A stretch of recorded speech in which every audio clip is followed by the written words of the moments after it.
Hello. We are making a mac and cheese today. This is going to be a slight amendment to the recipe. If anyone does wish to try this is the mac and cheese that I always rant and rave about on my stream. I'll put the recipe up in the description for the vlog, but hopefully I can edit this so that there's not going to be a lot of long breaks and stuff between it. I'm actually just measuring the ingredients now, and I thought I was going to start recording after getting the ingredients ready. However, I thought, fuck it, why not just record the ingredients part as well? So, hopefully, if any of you try this recipe along with me, let us know how it goes. Post a picture up in the Discord and stuff if you're a part of our Discord. If not, pop over to twitch.tv/London_Gaymer to catch our live streams, and we'll give you the Discord link in there to pop in. Let's crack on. I'm going to try and arrange it so that the camera is angled properly so you can see everything I'm doing. Like I said, I'm just doing the ingredients at the moment. I'm prepping it. I don't know about you lot, but whenever I cook, I like measuring out all the ingredients first before I actually start. So like the oven's not preheating at the moment and stuff. I use like separate bowls to get the ingredients out. So it's just easier and I'm not rushing as I'm doing the cooking process. So let's get to it. So I've currently chopped up the garlic at the moment. It does say to finely chop. Personally, I like my garlic to be a little bit bigger because I feel like the flavour comes out more. So 1 clove. Nice and easy, right? Just in a tiny little ramekin jar. I've measured out the pasta already. Now it does say obviously macaroni because it's mac and cheese, but I ran out of macaroni. So half of this is macaroni underneath this, and this is rigatoni, I think. It's going to be a mixture of pasta. I guess it doesn't matter too much about what pasta you use. It then says 1 tablespoon, or 1 teaspoon rather, of mustard powder. I don't like using the powder. I prefer using the paste. It's a lot stronger. I like mustard in my mac and cheese as well, so that's what we got. 350 grams of pasta, by the way. I didn't mention the weight earlier. 3 tablespoons of plain flour. So in my cupboard, I do have one of those massive jam jar things of plain flour. Chris labeled it nicely, nice and handy. So I'm going to get my tablespoon out, and then therefore this just sits on top of it, ready for it to go in when it's ready to go in. That's the plain flour sorted. That's the mustard. That's the pasta. That's the garlic. Whole milk, 500 milliliters. Everyone has like a measuring jug, right? I should have bought whole milk. I've got semi-skimmed. I don't think it makes too much of a difference. I've done it before with semi-skimmed milk and it come out fine. So, and then we need 250 grams of mature cheddar cheese and 50 of Parmesan. I'm going to leave that in the fridge for now just so it doesn't melt. But I'm adding stuff to my recipe, so let's get the meats, shall we? So to cut a long story short, I like to mess around with recipes and stuff quite a bit. So for today's recipe, rather than just making a standard mac and cheese, I'm going to be making it with bacon, with chorizo, with chicken for the extra protein, and I'm going to use some andouille paste that we got. It's like a spicy sausage paste. So I'm just going to cut all of that up, and chances are I probably will edit this part out just so it's all done. 3 bacon bits. I'm just going to cut it up into rough like chunks. I'm leaving the fat in as well because I love the fat. The fat is the best part of the bacon. I don't care what anyone says. I probably could have done with sharpening the knife before, to be honest, but too late, right? It's done. What's done is done. When handling raw meat, especially the chicken, which I'm going to cut up soon, please make sure you wash your hands afterwards. We don't want cross-contamination and stuff getting all over your utensils and then you rubbing your face afterwards and things like that. I'm sure people are going to comment on this video to tell me I'm doing something wrong. But hey, I'm open to suggestions, so if anyone has any tips or anything like that, let me know. I am using my Google Pixel Pro 6 now as well, as opposed to the 8 which I've recorded on before. I'm guessing the quality is going to be pretty similar. I'm hoping the audio is going to be good enough. I'm listening to music in my headphones as I'm doing this just so it's not like quiet. It's probably going to be quiet for you guys though, unless I put like a little track overlay in this. What's the best way to cut chicken? I ain't got a clue. I'm just doing it in chunks, so when it cooks, like I say, it will try and cook a little bit more even. Okay. That's done. I'm going to cut the chorizo while I'm here rather than putting it in big circles because before I wash my hands, it makes sense to do it now, right? I'm just going to get a few slices I didn't really count how many I picked out, but it's just going to have strips of chorizo in it. I am making this up as I go along, by the way. I haven't done it with so much meat before, so I'm hoping it turns out okay. I will be honest about my results because I wouldn't want you guys to make something if it just doesn't mix well enough. Right, time to boil la pasta. I'm going to put it on the highest heat on the smaller one because I'm going to use the bigger one to cook the meats. So I did use hot water already. I've not added salt yet. This is where I'm probably going to get judged because everyone's got their opinion and different amount of salts you should be salting the pasta. I just kind of like sprinkle it a little bit. To me, that was a little bit. I don't know if that was a lot to anyone else. The bacon's going to give off some of the salt as well anyway, so you don't need to put too much. I'm going to wait for that to start boiling before adding the pasta. But in the meantime, we're going to cook our chicken and bacon, baby. Because I'm going to use the same pot to cook the meats and then to blend everything else together as well, like the mustard and stuff to make the sauce. So we need oil. And again, I always get judged for the amount of oil that I use. I'm looking at you, Ollie. Oily. I just do a splash. So vegetable oil is what we've got at the moment. Doesn't necessarily need to be vegetable oil. I don't really know the difference between what oil to use. You probably can't see it, but that's how much oil I used. I don't know if that's too much, if that's not enough or whatever. That's probably the best way to look at it, as opposed to the other side, actually. That might be better. I'm just going to move it back a little bit. Because this pan's going to be cooking the pasta, so you don't need to watch that. Now, here's the challenge, right? I'm going to put the extractor fan on. I'm going to go ahead and guess that it's going to make a lot of noise and pick up on the VOG. So, hopefully, my voice comes across louder than the extractor fan. But there's only one way to find out. Because I can't cook without the extractor fan. So, it's on now, just waiting for the oil to heat up before I add the meats.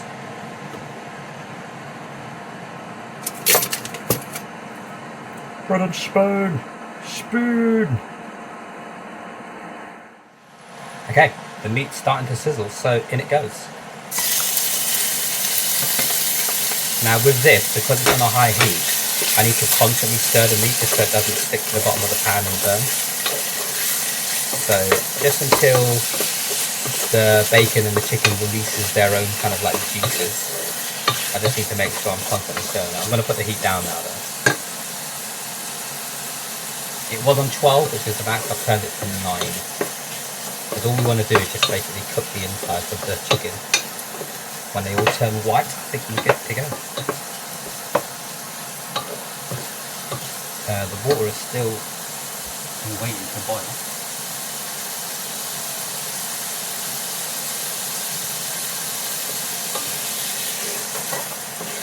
I do like, so with this recipe you do have to cook the macaroni first, like the pasta.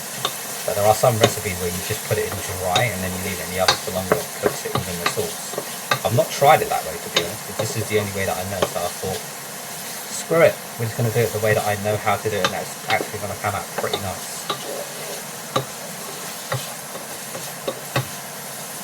But I'm gonna add the pasta now. The water's not boiling, but it's still kind of hot because I started off with the hot water anyway.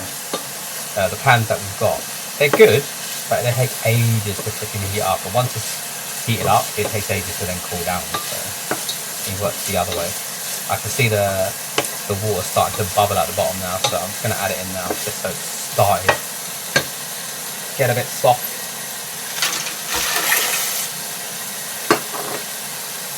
Personally, I use the same wooden spoon, so I don't have to use another one to stir the pasta as well as the meat. Because now the meats are cooked, I don't think there's a risk of any cross-contamination things still going in the same pot at the end of the day.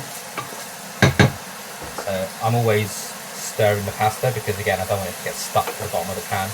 I don't know if any of you have got a tip for that. Some people say add vinegar or add a bit of oil to the pasta.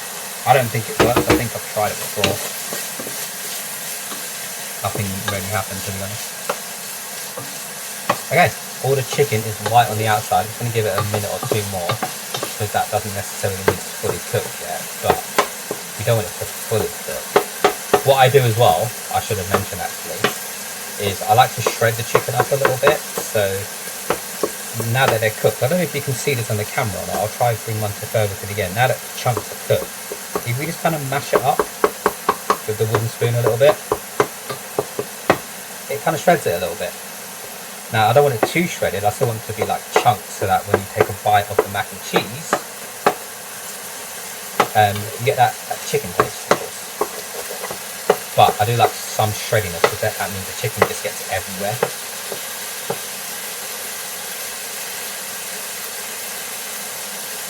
Again, you don't have to do this. If you prefer the chunks, that's fine. If it's already pre-cut and you want to cook it like that, that's totally fine. It just needs to be cooked enough here so that it's edible, so that when it goes in the oven, it just warms it up effectively.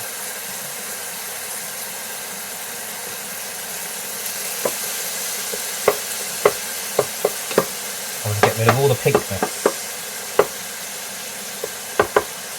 If anybody has any recipes they'd like me to try and cook for the vlog, I'd be more than happy to give it a go. I've got a couple in mind that I want to do, which I actually owe people from the stream.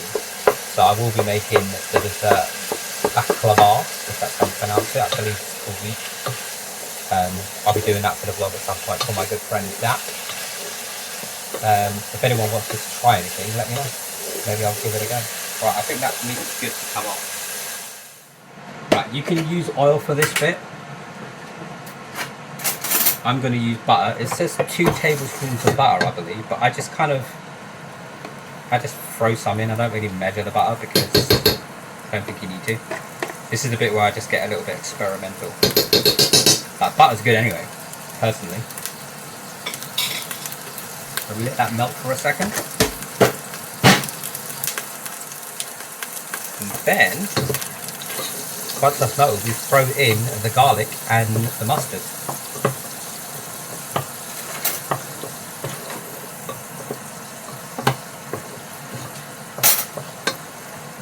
Hopefully you can see that's nice and melted now, so I'm just going to add the garlic while I'm here.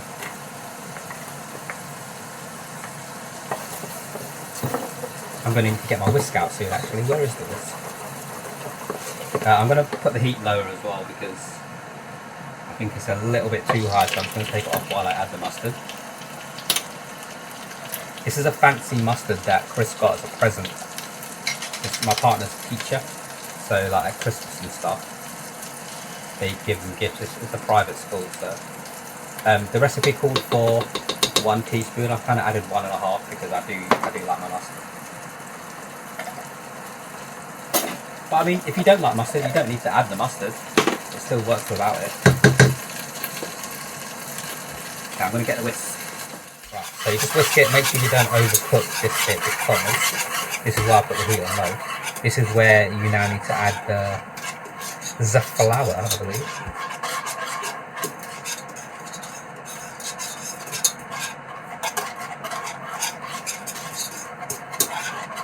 Yeah, that was a little bit too hot, so I've definitely lowered the heat. I'm just waiting for it to actually take effect.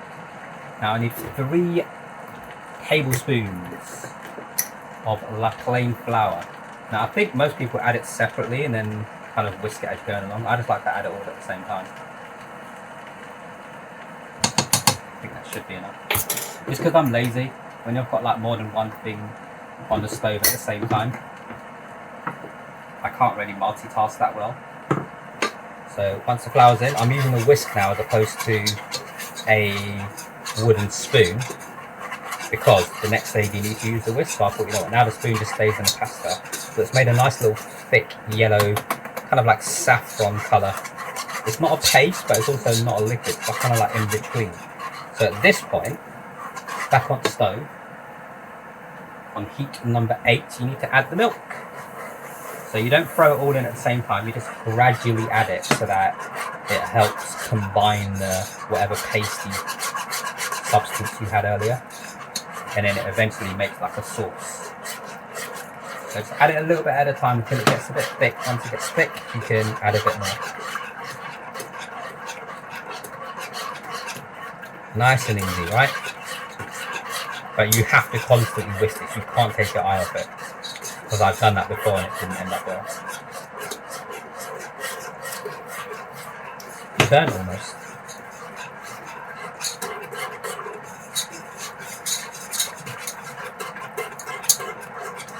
So after this bit, the recipe does then call, once you've added all the milk and you've got your sauce, the recipe calls for you to then add the cheese. I'm going to take a little diversion. Just a little diversion. Not too much. And you'll see what I mean in a second. Because I've got my andouille paste, which is like a spicy sausage. I'm going to add some of that first. Just so we can see the colour it gets. I might even add more milk, to be fair, because with all the meat, yeah, I think I'm going to add a little bit more. With all the meat, which the recipe hasn't accounted for, I want it to be a little bit more saucier.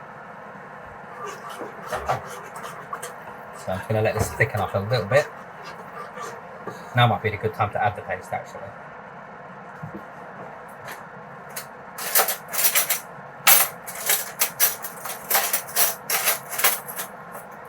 I'm not going to add a lot because this is kind of spicy. So I've just got like a little teaspoon. I don't know what it's going to come out like, so I thought, you know, if I just add a little bit, and then if it doesn't make a difference, the next time I make this recipe, I can add more. It should make a difference though. As you can see already, the colour's just gone this beautiful orangey type, almost like fluorescent orange. Absolutely beautiful. Oily, I guess, that's probably the best way of describing it. Maybe I don't need to add the milk. We'll see what happens. So at this point, it does say to take it off the stove, so you don't need to be cooking it anymore effectively. I leave the stove on just in case I need to go back afterwards, but it should be enough now to melt the cheese. So I'm going to throw some cheddar in there first. Grated mature cheddar, might I add. I won't say where it's from because we're not sponsored by them or anything.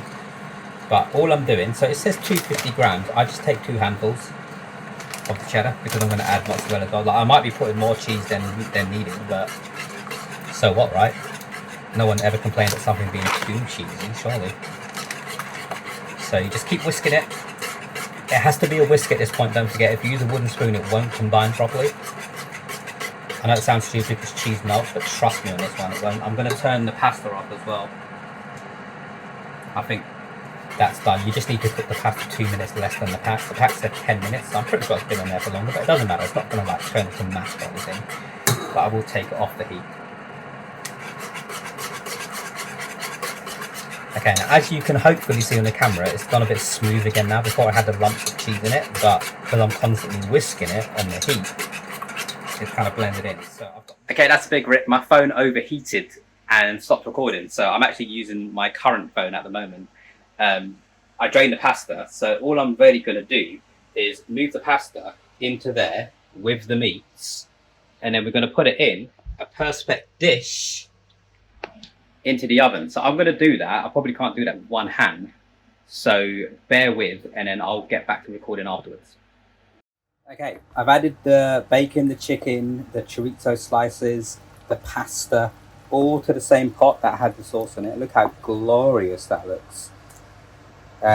Should it be a bit more saucy? I'm not sure, but we're going to add it to the Perspex dish, and when it goes into the oven it should go a little bit saucier, but we'll see what happens, right?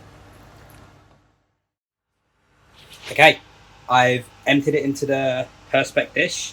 I've covered it in a handful of cheddar, a handful of mozzarella, and just a tiny bit of parm on top, just to get that free cheese taste. You can't really see underneath, even though it's glass, but it looks gorgeous to me. I don't know what you guys think. I'm going to put it in the oven for 20 minutes, and I'm going to go have my shower. We'll be back to see the finishing results. All right, the oven has beeped. It's time for the final product. Let's have a look at how it turned out. I'm hoping, oh, it has. The cheese has crusted all over the top. I love that. Look at that. I'm sorry, but that looks fucking amazing. Look at that. Bad boy. I can't wait to dig into that, to be fair. I am going to let it cool down though, so let's let that happen. I'll dish out a little bit on a plate and we'll do a little taste test. That looks amazing. I'm going to give it like 5 minutes to cool down, so I'll see you in a sec. Right, I do only want a little bit because I'm not overly hungry now. I just need something to kind of keep going. Now, normally I'd give more than this, but I'm going to have to use a cloth to touch the side because the Perspex dish is still a bit hot. Whoa, actually, you know what? Probably the best idea is to get the fork now just to keep it all on. Look at that. Tiny bit on the edge there. This always happens where, because there's a lot of pasta in it, it just kind of all falls apart, so I just kind of grab what I can, dish it on the side, and the rest of it's just going to cool down and then go in the fridge to microwave up later, because I personally believe my mac and cheese tastes better the next day in the microwave. Like, don't get me wrong, fresh is great, right? Look at that, it's got a nice yellow colour from the mustard, but also the andouille paste has given it this kind of like orangey colour as well. I think that looks freaking brilliant. Let's do a taste test. It's kind of hot still, so I'm hoping if I hold that there, I can kind of see roughly where I should be. I'm just going to grab a little shell just in case it's too hot.